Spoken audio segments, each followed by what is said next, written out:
سڑک کے کنارے بھاری گاڑیاں کھڑی کرنے پر 6 گاڑی مالکان کے خلاف مقدمات درج۔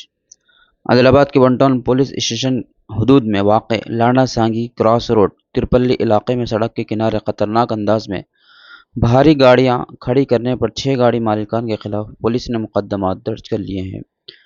ون ٹاؤن سی آئی سنیل کمار نے ایک صحافتی بیان میں بتایا کہ سڑک کے کنارے بھاری گاڑیاں کھڑی کرنے سے حادثات کا خدشہ بڑھ جاتا ہے۔ کئی بار انتباہ دینے اور شعور بیدار کرنے کے باوجود ان گاڑی مالکان نے لاپرواہی کا مظاہرہ کیا، جس کی بنا پر اب سخت کارروائی کی جا رہی ہے۔ انہوں نے بتایا کہ ضلع پولیس کی جانب سے پہلے ہی ہدایت دی گئی تھی کہ ایسی گاڑیوں کو صرف مخصوص پارکنگ مقامات پر ہی کھڑا کیا جائے تاکہ عوام کی جان و مال کو کوئی خطرہ نہ ہو۔ سی آئی سنیل کمار نے مزید بتایا کہ حادثات کی روک تھام کے لیے اب سڑک کے کنارے غیر مجاز طریقے سے گاڑیاں کھڑی کرنے والے تمام بھاری گاڑی مالکان کے خلاف سخت کارروائی کی جائے گی۔